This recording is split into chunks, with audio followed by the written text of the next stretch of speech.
மேற்பட்ட மனவளக்கலை குடும்ப இருபால் சான்றோர் பெருமக்களையும் வாழ்த்தி வணங்கி வரவேற்கிறோம்.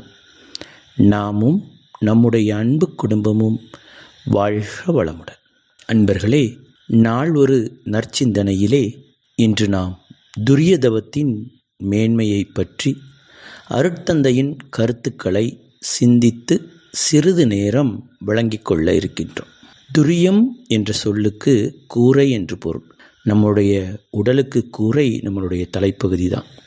எண்சான் உடலுக்கு சிரசே பிரதானம். இந்த துரியதவத்திற்கு அருட்தந்தை நிலைப்பேற்று தவம் என்று சொல்வார்கள். 5 புலன்களின் வழியாக அலையாக ஓடிக்கொண்டிருந்த மனதை ஊருணர்வு என்ற நிலையிலே ஒரே புலன்களிலே நிறுத்தி தவம் இயற்றுவது ஆக்கினை. அதையும் கடந்து மனதின் விரிவு நிலை குன்றி அதன் மூலமான உயிரோடு உயிர் வைத்து தவம் இயற்றுவதே துரியதவம். அதனால்தான் அங்கே அலையாக இருந்தது இங்கே நிலையாக மாறிவிடுகிறது. ஆகவேதான் இது நிலைப்பேற்று தவம். இதை வடமொழியிலே பிரம்ம ரந்திரம் என்று கூறுவார்கள். பிரம்மம் என்றால் இறைவன், ரந்திரம் என்றால் வழி. இப்போ இறைவனை அடைவதற்கான நுழைவு பாதை தான் இந்த துரியதவம். கேட்வே ஆஃப் காட் அப்படின்னு சொல்லுவாங்க. இதைத்தான் வள்ளுவர் பெருந்தகை மலர்மிசை ஏகினான் மானடி சேர்ந்தான் நிலமிசை நீண்டு வாழ்வான் அப்படின்னு சொல்கிறாங்க. மலர் மிசை அப்படின்னா மலர் என்றால் கண்மலர் அப்படின்லாம் சொல்லுவாங்க.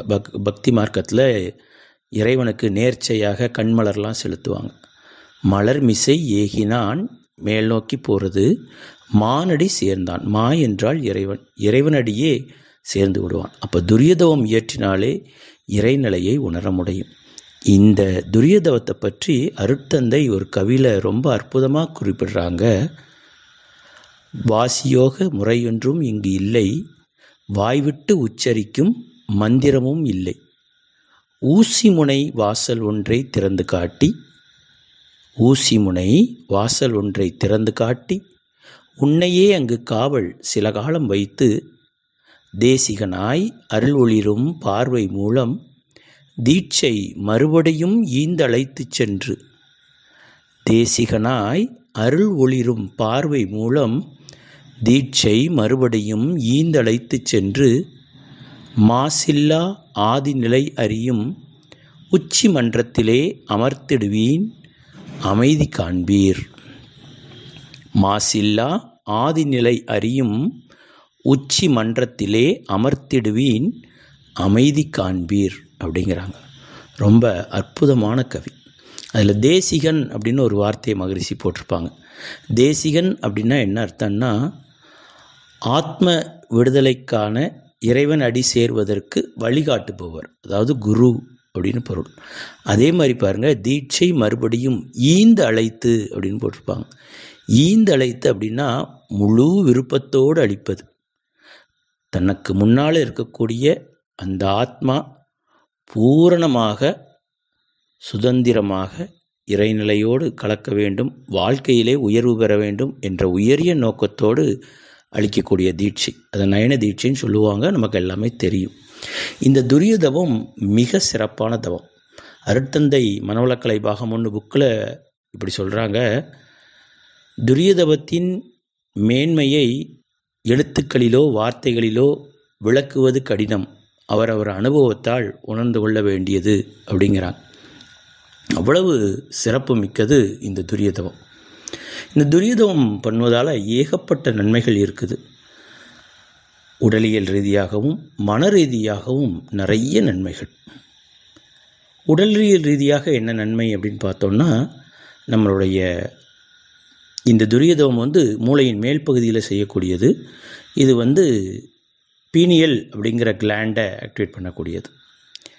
இந்த மூளையின் மேல் பகுதியில் தான் மெலட்டோனின் அப்படிங்கிற அந்த சுரப்பு சுரக்கிறது.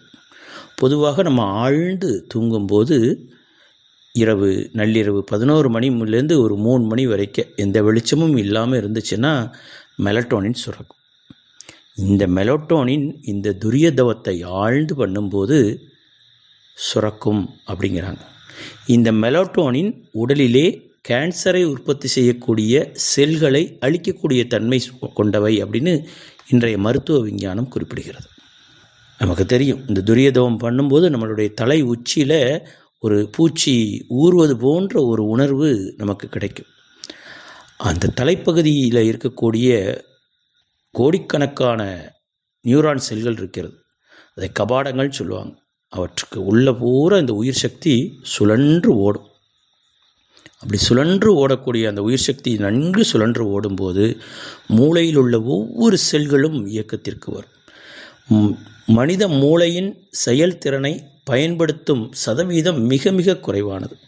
இயல்பான வாழ்க்கை வாழ்கிறவங்க ஒரு 5 to 5% தான் பயன்படுத்துகிறதா சொல்கிறாங்க.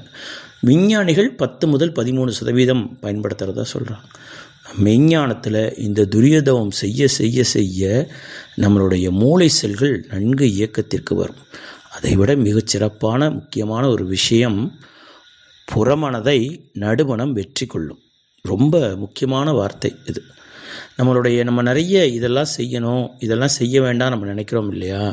அதெல்லாம் நம்ம எங்கே நினைக்கிறோம்னா புறமனதில் தான் நினைக்கிறோம். புறமனதுக்கு வலு கிடையாது, நடுமணத்தில் தான் நினைக்கணும். நடுமணம் தான் செயல்பாட்டுக்கு கொண்டு வரக்கூடியது.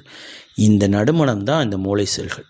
அதனால தான் மகரிஷி பிறரை வாழ்த்துவது, சங்கல்பம் செய்து கொள்வதெல்லாம் துரியதவம் செய்து கொள்ள சொல்லுவாங்க. அவ்வளோ சிறப்புமிக்க தவம். இந்த துரியதவத்தை பற்றி வள்ளல் பெருந்தகை வள்ளலார் சுவாமிகள் ஒரு இடத்துல சொல்லும்போது சொல்கிறாங்க, உச்சியிலே மனம் வைத்து உருக்கத்தோடு தியானிக்க. உச்சியிலே மனம் வைத்து உருக்கத்தோடு தியானிக்க மூச்சு விடும் செயலில் கூட முன்னேற்றம் உண்டாகும். பேச்சினிலே கனிவு வந்து பேருலகை நேசிக்கும். ஆச்சரியமூட்டும் வகையிலே அகம் இயங்கி ஆனந்தம் அளிக்கும் அப்படிங்கிறாங்க. உச்சியிலே மனம் வைத்து உருக்கத்தோடு தியானிக்கும் போது மூச்சில் கூட நிதானம் வந்துடும். பேச்சினிலே என்ன வந்து விடும்? கனிவு வந்து விடும். நமக்கு அதுதானே வேணும். நம்ம எல்லாருமே இயல்பாக மனவளக்கலை வருவதற்கு முன்னாடியோ இல்லை அதுக்கு பிறகுமே கூட ஒரு சில நேரங்களில் ஏதாவது ஒன்று சொல்லிடுவோம், டக்குன்னு நாக்க கடிப்போம். ஐயையோ அவசரப்பட்டு வார்த்தையை விட்டுட்டோமே அப்படின்னு நினைப்போம். துரியதவம் ஆழ்ந்து பண்ண பண்ண பண்ண இந்த வார்த்தைகள் தேவையில்லாத ஒரு வார்த்தை கூட என்ன செய்யாது, வெளியிலே வராது. குடும்பத்திலே, தொழிலிலே, உறவுகள்கிட்ட எல்லாம் பேசும்போது அது எப்படி இருக்கும்? அந்த பேச்சு கனிவாக இருக்கும்.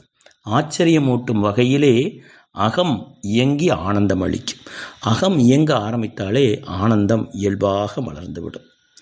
இந்த ஆனந்தம் அப்படிங்கிற ஒரு வார்த்தை இருக்குது பாருங்கள், அந்த வார்த்தை கூட ஒரு அற்புதமான வார்த்தை. நீங்கள் தமிழ் அகராதியில் தேடி பாருங்கள். ஆனந்தம்ங்கிற வார்த்தைக்கு எதிர்ச்சொல்லே கிடையாது. இன்பம் துன்பம்னு சொல்லுவாங்க, மகிழ்ச்சி துக்கம்னு சொல்லுவாங்க. ஆனந்தம்ங்கிற வார்த்தைக்கு எதிர்ப்பதமே கிடையாது. ஆனந்தம் எப்பொழுதும் ஆனந்தம்தான். ஆகவே நாம் மகரிஷியுடைய எல்லா தவங்களையும், மேல்நிலை தவங்கள் நிறைய இருக்குது, அந்த தவங்களையெல்லாம் செய்துட்டு வரோம். அதோடு சேர்த்து இந்த துரியதவும் செய்து செய்து செய்து நமது மூளை செல்களை நன்கு இயக்கத்திற்கு கொண்டு வந்து விட்டோமானால் அதுதான் ரிசீவிங் ஆண்டனா. பிரபஞ்ச காந்த சக்தியை ஈர்த்து கொண்டு வரக்கூடியது இந்த மூளை செல்கள் தான். சிறப்பான அந்த துரியதவத்தை தொடர்ந்து செய்வோம் என்று சொல்லி இன்றைய சிந்தனையை நிறைவு செய்து கொண்டு